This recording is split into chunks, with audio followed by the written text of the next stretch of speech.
Hello అండి, welcome to our channel. ఈరోజు ఏం వీడియో చూడబోతున్నామంటే, ఈ మధ్యకాలంలో చూసారనుకోండి, పెళ్ళిళ్ళ పేరుతో చాలా మోసాలు జరుగుతున్నాయండి. అందుకని ప్రతి ఒక్కళ్ళు జాగ్రత్తగా ఉండాలి. ఇది ఒక అవేర్నెస్ వీడియోగానే తీసుకోండి. ఎవ్వరి దగ్గర మోసపోకండి. ఈ రోజుల్లో వచ్చి బంధువులు చెప్పిన సంబంధాలని నమ్మడానికి లేదు, తెలిసిన వాళ్ళు చెప్పింది నమ్మడానికి వీలు లేదు. ఎవరు చెప్పింది మనం విని మన పిల్లల్ని ఇవ్వకూడదు. ఇది ఆడపిల్లలని కాదు, మగ పిల్లలని కాదు, రెండు చోట్ల చీటింగ్ జరుగుతూ ఉంది. ఒకటికి 100 సార్లు విచారించండి. 100 సార్లు కాదు, 1000 సార్లు కాదు, 1,00,000 సార్లు విచారించినా కూడా తప్పు లేదనమాట. మంచిగా వెళ్ళి విచారించి ఆ తర్వాతే మనం సంబంధాన్ని కుదుర్చుకోవాలి. కొంచెం అజాగ్రత్తగా ఉన్నట్లయితే మన పిల్లల లైఫ్ ఇదైపోతుందండి. మనం ఎంతో కష్టపడి మిడిల్ క్లాస్ వాళ్ళు డబ్బు దాచిపెట్టి ఒక పెళ్లి చేయడం అంటే మామూలైన విషయం కాదండి. అన్నీ సమకూర్చుకొని చేసే వివాహం అనమాట. అది కనుక ఏమన్నా అయిందనుకోండి, పిల్లలే కాదు, పిల్లలతో పాటు మనం అంటే ఫ్యామిలీలో ఉన్న మెంబర్స్ అందరూ బాధిస్తారు. అందుకని జాగ్రత్తగా విచారించి చేసుకోండి. ఈరోజు ఈ వీడియో గురించి చూడబోతున్నాం, చాలా విషయాలు తెలుసుకోబోతున్నాము. ఇలాంటి మంచి విషయాలు తెలుసుకోవాలంటే మన ఛానల్ని సబ్స్క్రైబ్ చేసుకోండి. ఒక లైక్ ఇవ్వడం మర్చిపోకండి. కమెంట్స్ పెట్టండి, షేర్ చేయండి. షేర్ చేస్తే మంచి వీడియో చేయొచ్చు. అలానే హైప్ ఇవ్వండి. ఇప్పుడు వీడియో చూద్దాం. అసలు ఎలా చీటింగ్ చేస్తున్నారు అనే 2 స్టోరీస్ ఇప్పుడు చూడబోతున్నాం. ఇది చూస్తే మీకు తెలిసిద్ది అనమాట ఎలా అన్ని చీటింగ్ చేస్తున్నారని. ఒక అమ్మాయి ఉంటుందండి, బాగుంటుంది అమ్మాయి. మంచి హైట్ వెయిట్గా బాగుంటుంది. అయితే పెళ్ళి తొందరగా జరగదు, మంచి సంబంధాలు రావాలా చూస్తూ ఉండటం వలన ఏమైందంటే అమ్మాయికి ఏజ్ పెరిగిపోయింది. 35 నుంచి 40 ఇయర్స్ లోపల వచ్చేస్తుంది. ఇంకెక్కడా దొరకదు. అప్పుడు వాళ్ళకి దగ్గర బంధువులు అనమాట. ఒక ఆవిడ వచ్చి చెప్పిద్ది, చెన్నైలో ఒక సంబంధం ఉంది. ఇప్పుడు మన ఊర్లో చూసారనుకోండి, మన క్యాపిటల్ వచ్చి ఇంతకుముందు హైదరాబాద్ అనుకోండి, పక్కన గుంటూరు, విజయవాడ అలా అనుకోండి. అలానే వీళ్ళు తమిళనాడులోనే వేరే తిరుచిలోనో మదురైలోనో ఉన్నారనుకోండి. అబ్బాయి వచ్చి చెన్నైలో అనమాట. చెన్నైలో ఉన్నాడు. చాలా అంటే చాలా మంచి అబ్బాయి, బాగా సంపాదిస్తున్నాడు, ఇల్లు అన్నీ బాగుంది, కుదుర్చుకుందామా అని చెప్తారనమాట. వాళ్ళు వెతుకుతున్నారు మంచి సంబంధం అనగానే వీళ్ళు బంధువులే కదా, మంచోళ్ళనే తీసుకొస్తారని చెప్పేసి ఫుల్ అండ్ ఫుల్ నమ్మేస్తారు. నమ్మిన వాళ్ళు ఏం చెప్తారంటే తొందరగా పెళ్లి కుదుర్చుకోవాలి, తర్వాత ముహూర్తాలు లేవు, ఈ టైం లోపల అవ్వాలని. ఇంకా ఒక 4-5 రోజులు అలా ఉంది టైము. వారం రోజుల లోపలే అనుకోండి ముగించుకోవాలని చెప్పగానే వీళ్ళు ఒకసారి వెళ్ళి చూసి రారండి. ఎంత బంధువులైనా మనం వెళ్ళి అన్నీ చూసి రావాలి కదా. అబ్బాయి చేసే ఉద్యోగం కరెక్టేనా, ఇల్లు బాగుందా, పేరెంట్స్ అందరూ ఎట్టున్నారు, ఇవన్నీ చూసి రావాలి కదా. ఏమీ చూడరామని చెప్పింది వినేసి సరే అంటారు. ఇంకా పెళ్లి రోజు రానే వచ్చింది. అదే షార్ట్ టైం అనమాట, ఎక్కువ టైం కూడా లేదు, ఏం పర్చేసింగ్ కూడా చేయాలి. గుళ్ళో పెళ్లి చేసినా ఓకే అంటారు. సరేని ఒక గుళ్ళో కుదుర్చుకుంటారు. అక్కడ చేద్దామని అబ్బాయి వస్తాడు. ఇంకా అమ్మాయి వెళ్తుంది. వెళ్ళి చూడగానే అబ్బాయి అసలు ఏం బాగుంది. అమ్మాయి బాగా పర్సనాలిటీగా ఉంటుంది కదా, అబ్బాయి హైట్ తక్కువ. ఇంకా అబ్బాయిని చూసి అమ్మాయి ఏడవడం స్టార్ట్ చేసింది, నేను చేసుకోనని. లేదమ్మా చేసుకో, మంచి అబ్బాయి. ఇంకేం చేస్తాం, ఇంత దూరం వచ్చేసింది, అందరూ వచ్చారు, ఇప్పుడు పెళ్లి పీటల మీద నుంచి వెళ్ళడం బాగుండదు అని చెప్పి నచ్చజెప్పి చేస్తారు. అమ్మాయికి ఇష్టమేం లేదు. ఈ అమ్మాయి ఏమన్నా మంచి హైట్ వెయిట్గా ఉంటుంది, ఆ అబ్బాయి ఏమన్నా పొట్టిగా ఉన్నాడు, బాగాలేదు, ఏజ్డ్గా ఉన్నాడు అనమాట. ఇంకా ఎట్టగొట్ట చేస్తారు. చేసేసి ఇంకా చెన్నైకి పంపిస్తున్నారు వాళ్ళ ఊరు నుంచి. పంపించేటప్పుడు వాళ్ళతో పాటు ఇంట్లో అక్క బావ అలా ఉంటారు కదా, వాళ్ళు వెళ్తారు వదిలిపెట్టడానికి. అమ్మాయిని తీసుకొచ్చి వదిలిపెట్టేటప్పుడు చూస్తే ఇల్లు చాలా బాగుంటుందని చెప్పింది కదా, చిన్న ఇల్లు అండి, ఒక రూము, ఒక చిన్న కిచెన్ అనమాట, ఇంతే. ఇంకా సిటీస్లో అద్దెలు ఎక్కువ కట్టలేరు. సరే జాబ్ ఏంటంటే జాబ్ ఏదో చిన్న జాబ్ అండి, పెద్ద జాబ్ కాదు. ఇంకా సరే అన్నీ అబద్ధాలు అనమాట. సరే ఇంకేం చేస్తామని నచ్చజెప్పి వచ్చేస్తారు. వచ్చేసిన తర్వాత చూస్తే ఒక 4-5 రోజులు, ఒక వారం రోజులే అనుకోండి, వారం రోజుల తర్వాత చూస్తే ఒక అబ్బాయి వస్తాడనమాట. ఆ అబ్బాయికి ఎంతో వయసు ఉంటుంది, ఒక 13 ఇయర్స్ అలా ఉంటుంది. వస్తాడు. ఎవరు ఈ అబ్బాయి అంటే అప్పుడు చెప్తున్నారు, ఈ అబ్బాయి నా కొడుకే అంటాడు. అదేంటి నీ కొడుకు అంటున్నావు, అప్పుడు నీకు ముందే పెళ్ళయిందా, అన్నీ అబద్ధాలు చెప్పి నన్ను మోసం చేసి పెళ్లి చేసుకున్నారని ఈ అమ్మాయి అరవడం స్టార్ట్ చేసింది. అప్పుడు అతను చెబుతాడు, నేను మోసం చేయలేదు, ఫలానా ఆవిడకి అన్నీ నేను చెప్పేశాను, ఆవిడ మీకు చెప్పలేదా అని అడుగుతాడు. లేదు మాకు చెప్పలేదు ఏమి, ఇంత చీటింగ్ చేస్తారని పెద్ద గొడవ అయిపోయింది అనమాట. గొడవ అయిన తర్వాత ఈ అమ్మాయి బయలుదేరేసి వాళ్ళ ఊరు వెళ్ళిపోయింది. వెళ్ళి చెప్పిద్ది, అతను ముందే పెళ్ళి అయిపోయిందంట, వైఫ్ చనిపోయిందంట, ఒక కొడుకున్నాడు 13 years అబ్బాయి, నాకెందుకు మీరు ఇలాంటివి చేశారు అని చెప్పగానే ఇంకా వాళ్ళ ఇంట్లో అందరు కోపం వస్తుంది. ఏదో హైట్ తక్కువ ఉన్నా చిన్న ఉద్యోగం అన్నా పర్వాలేదులే అనుకున్నాం, మంచోడు అయితే అతను అనుకున్నాము. ఇలా పెళ్ళైనోడికి ఇంత పెద్ద కొడుకున్నాడు, వయసు ఎక్కువ అతనికి, ఇన్ని మోసం చేసిన ఆమె తెలిసే ఇలా చేసింది అని చెప్పేసి ఇంక అందరు బయలుదేరతారు వాళ్ళ ఇంటి మీద. అదే వాళ్ళ బంధువులు ఆవిడ చెప్పింది కదా, ఆవిడ ఇన్ని రోజులు వాళ్ళిద్దరి మధ్య మంచి సఖ్యత ఉండేది, ఒకళ్ళు వెళ్ళటం రాకపోకలు అన్నీ బాగుండేది. మనం నమ్మితే ఇంత చీట్ చేసిందని వెళ్తారు పోట్లాడికి, వెళ్ళి ఇంకా పోట్లాడతారనమాట. దానికి అప్పుడు ఆమె ఏం చెప్పిద్దంటే, నాకు అమ్మాయిని చూస్తే జాలేసింది, ఇన్ని సంవత్సరాలైనా ఇంట్లోనే పెట్టుకున్నారు పెళ్లి చేయకుండా, అందుకని చెప్పేసి ఈ అబ్బాయి పాపం భార్య చనిపోయి ఉంది, ఏం వీళ్ళిద్దరికి చేస్తా అని చెప్పి చేశాను, అబ్బాయి నాతో చెప్పాడు, నేనే చెప్పలా, చెప్తే మీరు పిల్లని ఇవ్వరు కదా అని చెప్పేసి చేశాను అనగానే ఇంక ఇంటి మీద పడి పెద్ద పోట్లాట అయిపోయింది అనమాట, గొడవ అయిపోయింది. ఇంకా గొడవ అయింది కానీ పోలీస్ స్టేషన్కి వెళ్ళటం, కేసులు పెట్టడం ఇలాంటివన్నీ చెయ్యరు. ఇంక ఈ అమ్మాయిని నాకు చెప్పి ఇంకేం చేస్తామమ్మా, పెళ్ళి అయిపోయింది కదా అని చెప్పేసి పంపిస్తారు వాళ్ళ ఇంటికి. చూసారా, ఇక్కడ బంధువులు, దగ్గర బంధువులు అనమాట, వాళ్ళే చీటింగ్ చేశారు. వీళ్ళు ఫుల్ అండ్ ఫుల్ ఆవిడని నమ్మేశారు. అంటే ఎప్పుడు రాకపోకలు అన్నీ మంచిగా ఉంటుంది, మంచి ఆవిడ అందరికీ తెలుసు అని చెప్పేసి ఇంత మంచి ఆవిడ చీటింగ్ చేసిద్దని ఎవరన్నా అనుకుంటారండి? ఈ అమ్మాయి మీద జాలిపడి చేసిందంట, అది ఎంత తప్పు.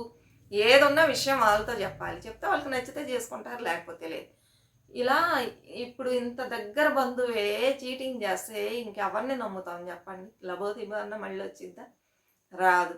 అలా చేశారు. ఇంకొక విషయం వచ్చేసి ఏమైందంటే, కొంతమంది అందానికి డబ్బుకి బాగా ఆశపడుతూ ఉంటారు, సరేనా? ఇంకొక అమ్మాయికి ఇలానే సంబంధాలు వెతుకుతూ ఉంటారు. వీళ్ళు పర్వాలేదు, ఫ్యామిలీ మంచిగానే ఉంటుంది, డబ్బున్న ఫ్యామిలీనే వెతుకుతూ ఉంటారు. ఆ అమ్మాయికి మ్యాట్రిమోనీలో సంబంధం వస్తుందండి. వస్తే చూస్తే అబ్బాయి భలే ఉంటాడనమాట, అందంగా. ఏమంటే ఈ అమ్మాయికి నచ్చిపోతుంది. ఇంకా వీళ్ళే వెళ్ళి వాళ్ళని అడుగుతారు, ఇలా మ్యాట్రిమోనీని అడగాలి కదా నెంబర్, అవన్నీ అడిగితే ఇస్తారు. డబ్బు గడ్డి తీసుకొని ఫోన్ చేస్తారు, మాకు ఇలా అమ్మాయి ఉంది, మీ అబ్బాయి నచ్చాడు, జాతకాలు అవి చూసుకోండి, మిగిలినవి మరి మా అమ్మాయి ఫోటో మీకు పంపిస్తాము, మీకు నచ్చితే చెప్పండి అంటే, సరే పంపించండి, అన్నీ పంపించండి, నచ్చితే మేము చెప్తాము, లేకపోతే లేదంటారు. సరే అని వీళ్ళన్ని డీటెయిల్స్ అన్నీ పంపిస్తారు. చూసుకొని జాతకాలు అవి చూసుకుంటారు, కలిసింది, మీ అమ్మాయి మాకు చాలా బాగా నచ్చింది, ఈ అమ్మాయి కూడా బాగుంటుంది, నచ్చింది అనగానే సరే మీరు ఎప్పుడు వస్తారు చెప్పండి అంట. ఫలానా రోజున వస్తామని చెప్పేసి వాళ్ళ ఫ్యామిలీ మెంబర్స్, ఆ అబ్బాయి అందరు వస్తారనమాట. కారుల్లో వస్తారు, వచ్చి దిగుతారు.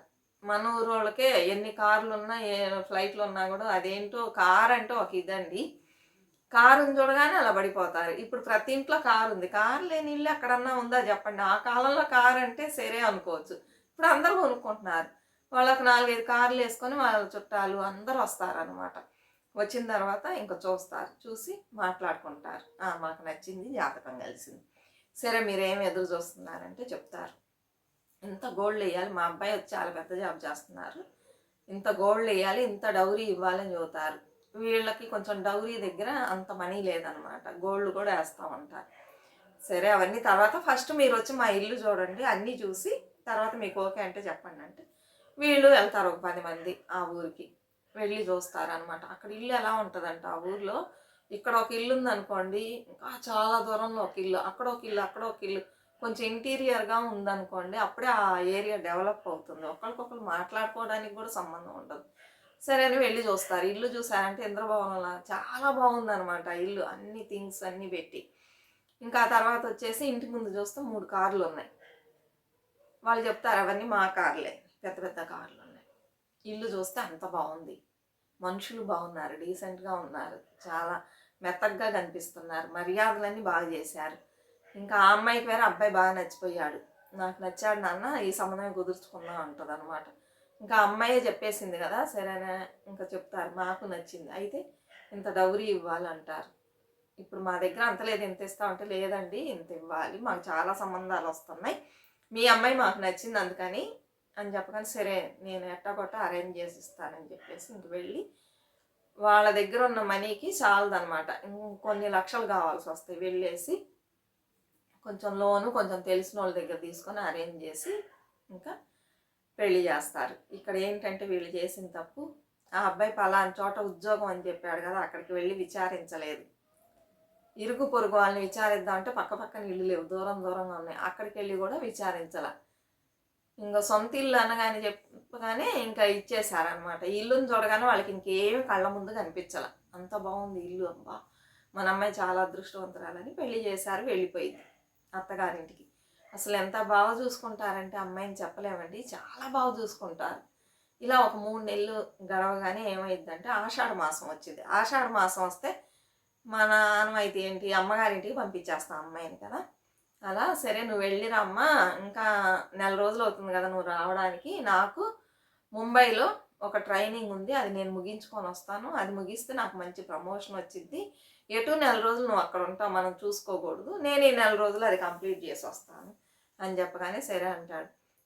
అన్ని నగలు తీసుకున్నావమ్మా మరి అంటే, లేదండి ఇక్కడే పెట్టేశాను లోపల, కొన్ని మాత్రం వేసుకున్నాను, ఈ జాలు మన ఇంట్లోనే కదండి ఉండనేయండి.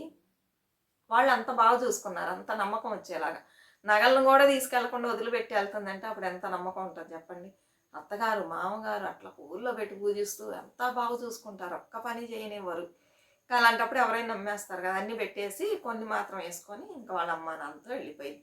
వాళ్ళు కూడా ఏమ్మా నగలు తెచ్చుకో అని చెప్పలేదు. సరేనమ్మా అని తీసుకెళ్తారు. నేను ఫోన్ చేస్తూ ఉంటాను అప్పుడప్పుడు, నువ్వు నాకు చేయక నేనే చేస్తాను, నేను ట్రైనింగ్లో ఉన్నప్పుడు ఫోన్లన్నీ అటెండ్ చేయను అని చెప్తాడు. సరే అని చెప్పేసి వెళ్ళిద్ది. అలా నెల రోజులు గడుస్తూ ఉంటుంది. అప్పుడప్పుడు ఫోన్లు చేసి ఆ అబ్బాయి చేస్తాడు, ఈ అమ్మాయి మాట్లాడుతూ ఉంటాడు. చివరికి ఇంకా ఆషాఢ మాసం ముగిసే టైం అనమాట, వారం రోజులే ఉంది. అప్పుడు ఈ అబ్బాయి చెబుతాడు ఫోన్ చేసి, అమ్మ నేనే చేస్తాను, కొంచెం నేను బిజీ, అన్నీ ముగించే టైము, అందుకని బిజీగా ఉంటా, నాకు ఎప్పుడు వీలు పడితే అప్పుడు చేస్తాను, నువ్వు మాత్రం ఫోన్ చేయక ఈ 1 వీక్ అంటాడు. సరేనండి అంటాడు. ముందుకని చెప్పేశాడు, నాకు ఎప్పుడు కుదురుద్దో అప్పుడు చేస్తా, ఇప్పటిలాగా రోజు చేయటం కుదరదని చెప్పి. సరే వారం రోజులు అయింది, ఫోనే రాదు. 10 రోజులు అయింది, ఫోన్ రాదు. ఇదేంటి 10 రోజులైనా ఫోన్ రావట్లేదు అని చెప్పేసి వాళ్ళ నాన్న ఏం చేస్తారు, ఫోన్ చేస్తారు. ఫోన్ చేస్తే అబ్బాయికి ఇదే చెప్తారు కదా, ఇది ఉపయోగంలో లేదు ఈ ఫోన్ అని చెప్తారు. ఉపయోగంలో లేదంటే ఏంటా అని ఆలోచిస్తాడు. ఒకవేళ స్విచ్ ఆఫ్ చేశాడా ఏంటి, లేకపోతే నెట్వర్క్ దొరకని చోట ఉన్నాడా ఏంటి, ఏం అర్థం అవ్వదు. మళ్ళీ చేస్తారు. ఇలా 2-3 రోజులు చేస్తే అట్లానే వస్తుంది. సరే నాన్న అత్తయ్యకి మామయ్యకి ఫోన్ చేయి అంటది అమ్మాయి. వాళ్ళకి చేసిన ఆ ఇంట్లో వాళ్ళకి కూడా అలానే వచ్చింది.